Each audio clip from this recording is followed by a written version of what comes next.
Have you ever felt like you're stuck in your career? Like you hit the ceiling? Like you don't belong in your job? Like you have this itch that what you're doing is actually not what you wanted to do all your life, but you have little understanding what to do next?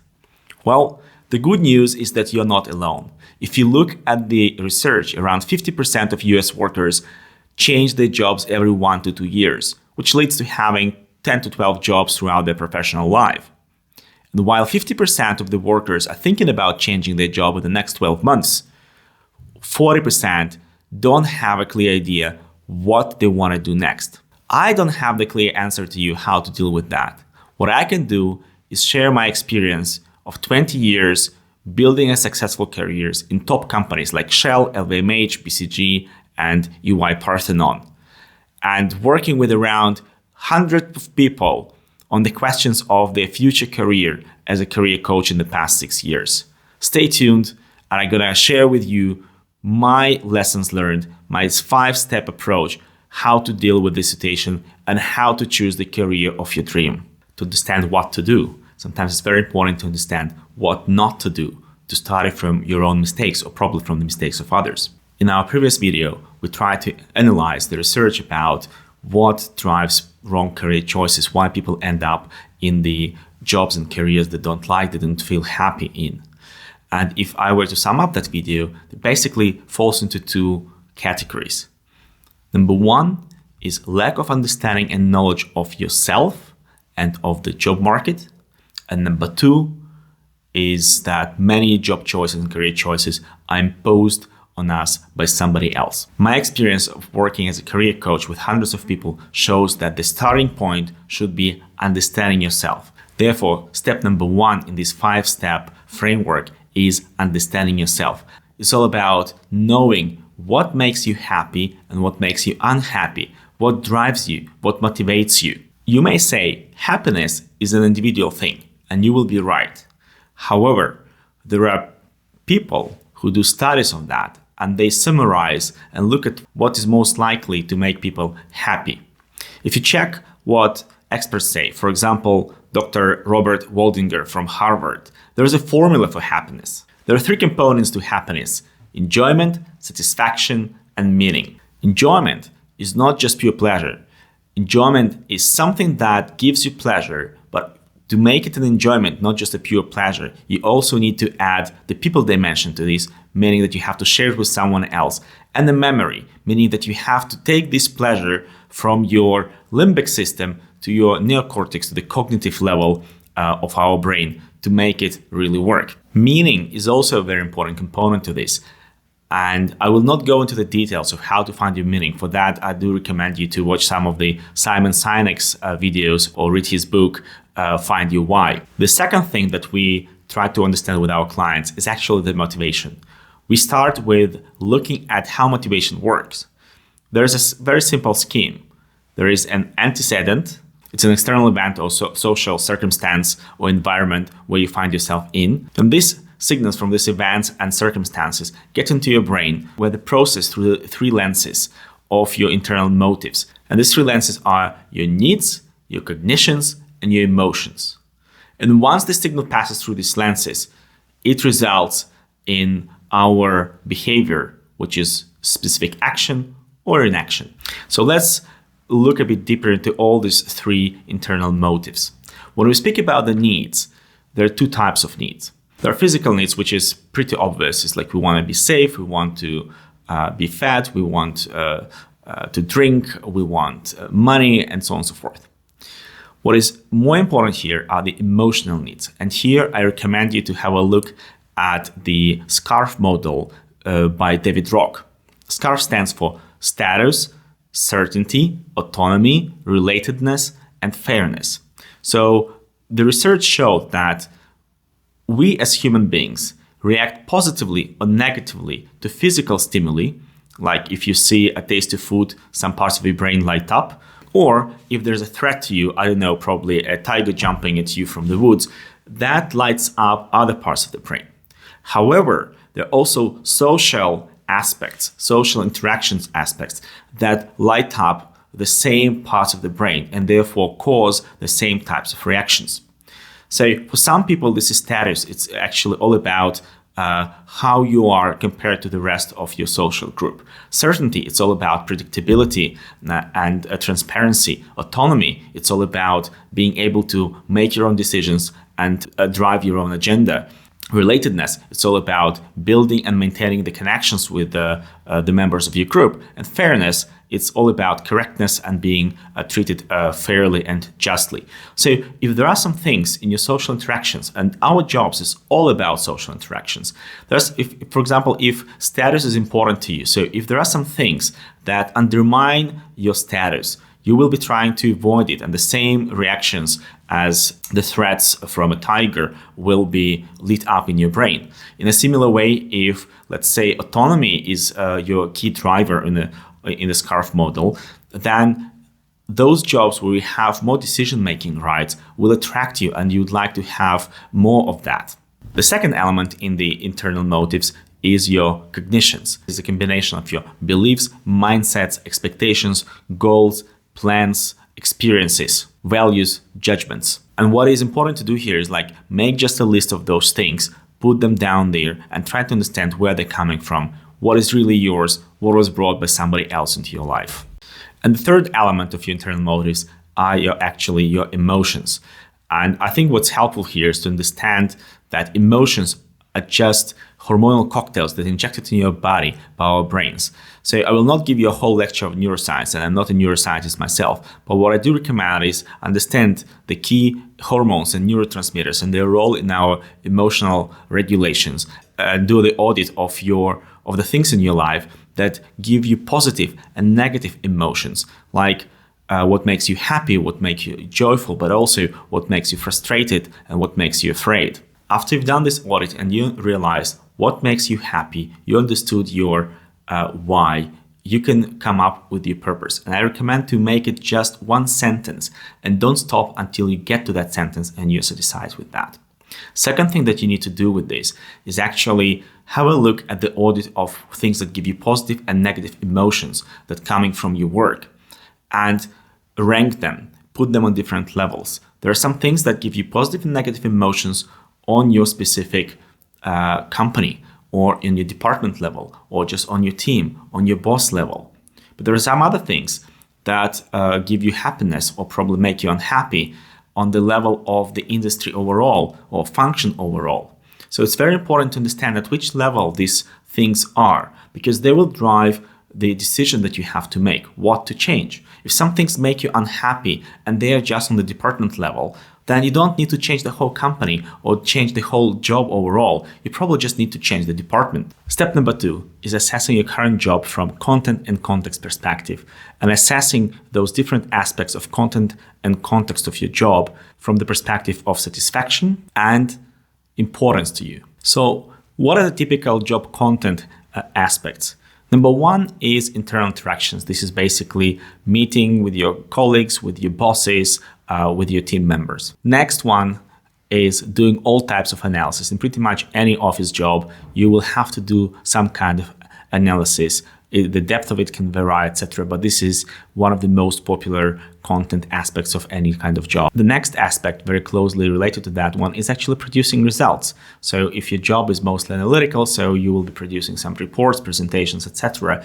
If your job is more related to, let's say, negotiations, etc., you'll have to present the results in terms of producing the signed up agreement with your new clients. Another very important aspect of any job is making decisions. What type of decisions, how many, how often, etc. That depends. But still, this is an indispensable part of any type of job. Once you grow from individual contributor to a manager, team management becomes one of the most important content aspects of your job. Many people don't like it, but it's something that is part of our daily life. Administrative tasks. No corporate office job is without different meetings and presentations. In many roles, you'll have to deal also with external stakeholders. And it's not only if you're in a sales function when you have to work with the clients. Let's say if you're in procurement or even if in accounting, you still have to work with some suppliers of your software, with the tax authorities, and so on and so forth. And for some people in some jobs, an important aspect of the content of their job is physical work, something that you do with your hands or doing some leg work. If you look at the job context elements, the most important usually are your boss, your team, your company, the company brand name, the company size, the office and the perks that are in the office, the work-life balance, company culture, job title, and so on and so forth. So you can take these aspects that I just named above as a starting point and add your own, the ones that are probably missing but are important to you. What is important is that you put them on a table and assess it from 2 dimensions.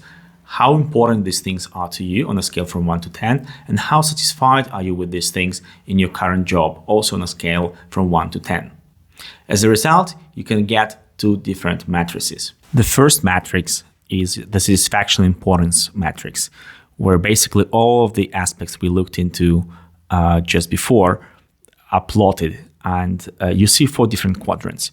In the top right corner, you see something that you would like to protect. These are the elements of your job that are very important to you and you're quite happy with them. So this is probably something you'd like to protect and really fight for keeping them in the next job. The next quadrant is where you have things that scored high on satisfaction and low on, or relatively low on importance. So these are things that you enjoy, you like, but this is not something that you're going to be fighting for. So it's good to have them, but they're nice to haves. And probably if your next job doesn't have them, you will not suffer that much. Another important quadrant is something that is of high importance to you, but probably you are not satisfied with that much today. So these are the things that you would love to change in your next job, that you love to see them differently. And it's very important to keep in mind that it's not only these things that should be present in your next job, but also the ones from protect and maybe some things from the keep quadrant. And the last quadrant is low satisfaction, low importance, things you can ignore. Another matrix that you can get based on the results of this assessment: where does your current job fall on the matrix of content versus context? So if it gets to the top right quadrant, which is high on content and high on context, satisfaction overall, then my question to you is like, why change? That means that you're generally happy with what's going on. And I would like to see probably what are other things that make you look for another job, make you unhappy. Maybe some aspects of your job are not there, or maybe there's something on your subconscious level, and therefore you'll need to go deeper and work with a coach or therapist on that. If you get into the low content, low context score for your current job, bad news for you, probably you'll need to change everything. So that requires a dramatic change in your current career path. If you got high content but low context, that means that in general, you like the type of the job, you like the industry and the function most likely, but you don't like the context aspects for it. Maybe it's company name, company size, company culture, the job title, the pay, etc. So just changing the team within the company or changing the company within the same industry and staying in the same function is something that going to be working well for you in this case. If you like the context, but don't like the content of the current job, well, that's a bit more tricky. That means that you like the people, you like the company, brand name, and so on and so forth, but you don't like exactly what you're doing within this company. So most likely, changing a function would be a right career choice. Sometimes you'll probably need to think also about changing the industry. Step number 3 is understanding your job options on the market. If you have spent a couple of years at least in professional career, you more or less should understand how different businesses work. And in any business, there is a range of functions that are necessary to make this business work. There is finance, accounting, sales, marketing, human resources, supply chain, procurement, legal, and so on and so forth. On the other hand, there is a range of industries that is out there in the market. It's like telecommunications, consumer goods, retail, media, oil and gas, manufacturing, industrial goods, and so on and so forth. So what is important to make there? Build such a matrix. When one dimension, you have all those functions that exist in pretty much any company. And on the other dimension, list all those industries that are out there. If you're struggling with that, you can Google for help, like look at some different classificators and so on and so forth. So if you're a student and you have no professional experience, so bear with me for another video where I'll give you some practical advice how to understand and learn what is out there and what you like, what you don't like. But if you have spent a couple years in your career, you're probably going to find yourself somewhere in that matrix. So you have a couple of years of experience in a specific industry and in a specific function or a couple of functions. And this is your starting point. When you start thinking about your future career, you need to understand what are the options. It's very difficult to change everything at once, changing both dimensions, the industry and the function. Therefore, I recommend to choose where you would like to stick. Would you like to stick with the same industry but probably change the function? Or would you like to change the industry but stay in the same function? So for example, if you were doing marketing in consumer goods, maybe you would like to switch and do marketing in banking. If you understand that you'd like to keep both dimensions, you're fine with marketing and you're fine with consumer goods in this case, then another dimension that you can have a look at is actually the vertical one. Would you like to go up in the career or would you like to stay on the same level? If you would like to go up, then you have to have a look at whether this is possible within your own company, or you need to switch the company and find a better place somewhere else. If you're happy to stay on the same level, but you're not happy with the company or within the department, then your options actually will be to switch the company or switch the department. Once you've defined your career options, and it could be a long list, it could be a short list, it doesn't really matter, to narrow it down to one or two options that you'd like to pursue, what you have to do is assess it from a couple perspectives. Number one, you need to select the criteria on which you will be comparing these different options.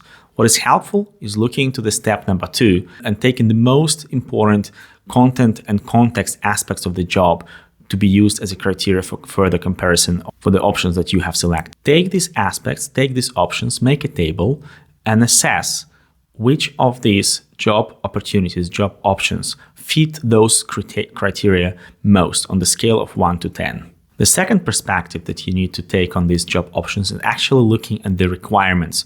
What do you need to be able to be doing? What kind of qualifications, what kind of experience, education, and so on and so forth you need to qualify for these jobs. And then you have a look at what you have today. See how big is the gap and assess how difficult it will be to close those gaps on a scale from 1 to 10. So once you've got those two perspectives assessed in a table, then you can plot those job options on a matrix. The matrix of impact, so meaning how well it fits with your most important criteria, and effort, how much time, effort, resources, etc. will be required for you to be ready for those things. And as a result, different options will end up in one of these quadrants. The first quadrant is the top right corner, high impact, high effort. These are strategic options. That means that this is something that is truly important to you, but you'll need to work hard, maybe take 1-2 years, take some extra courses, take some educational degrees, or get another experience, get some projects and so on and so forth to be ready to get there. This is something for usually mid to longer term. If you have any job options in the quadrant which are low in effort by high impact on you, that's a low-hanging fruit. This is something that you can actually jump on today. It means that you're going to be happy in this job, most likely, because it fits all your criteria, and you're ready to get on this job. If any of these job options end up in the quadrant of low impact and low effort, well, this is something opportunistic. You can probably take it right now if you really want to change something, but that's just postponing the inevitable. You will be in the same situation like sometime a bit later in your life, where you feel that you are not very happy with what you're doing, you're not very satisfied. Although, I must admit, that's going to be quite easy for you to take. Quite often in my experience and experience of my clients, these are the jobs which are very similar to what you have today. So if you're working, let's say, as a marketing manager in a consumer goods company, that's another marketing job in another consumer goods company. And if any of these job options end up in a high effort, low impact quadrant, so I recommend ditching them altogether, because they will require a lot of effort, a lot of time and resources from you, but actually will not bring you the results, the satisfaction that you're looking for, and your time will be wasted. Step number 5 for this process is looking at your options from the emotional perspective. To do that, I can recommend the following exercise.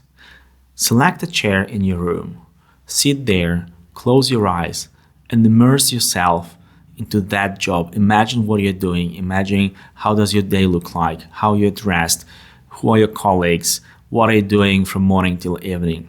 Once you got that picture clear in your mind, pay attention to how do you feel in that picture. Are you feeling happy?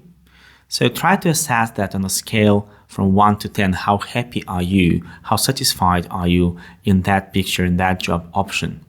Take a note of that. Then stand up, take a walk, switch, probably watch a Facebook video or something like this, and then take another chair in your room or a sofa or a bed, sit there or lie down, make yourself comfortable. Again, close your eyes, immerse yourself into the job, imagine what you're doing, how does your day look like, who are your colleagues, how do you feel your routine from 9 o'clock till 6 o'clock, or maybe it's more or less, it doesn't matter. And again, once you got this picture clear, what you have to do is pay attention to your emotions, to your feelings, and try to answer again the same question. How happy are you on a scale from 1 to 10? And you can repeat the same for other options if you have more than 2 options by this time. Here are my top 3 learnings from working with a lot of people on these topics and from this process. Number 1 is that emotional level and aspect of the job seeking is no less important than a pragmatic one. But in reality, very few people actually pay attention to that and know how to deal with that. That's why I believe that this 5-step approach that I just described to you can help you deal with both aspects of this job, which increases the chances that your next job is going to make you more happy.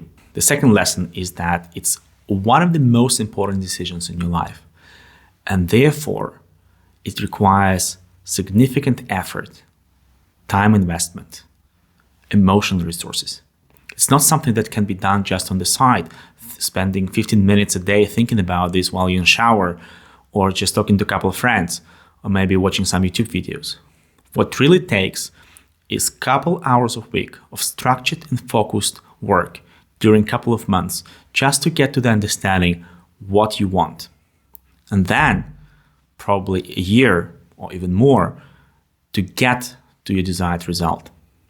Yes, it's a lot of effort, but also the ROI is very high, because what is at stake here is how you're going to be feeling, how happy and satisfied you will be in the next 3, 5, maybe 10 or 15 years of your life.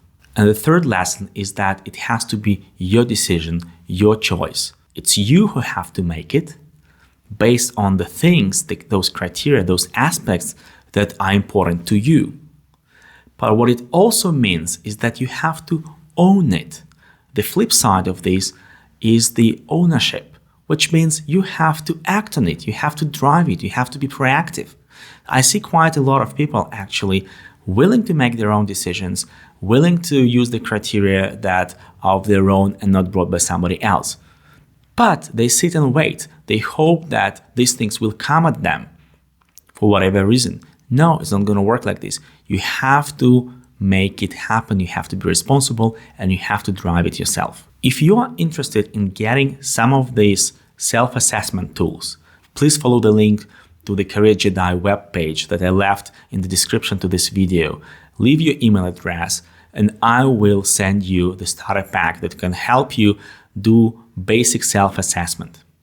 If as a result of the self-assessment or after watching this video, you would like to sign up for individual or group course on how to shift or change your career, you can also do this on the same webpage. If you like this video, please sign up to the channel, like this video, and see you in the next ones.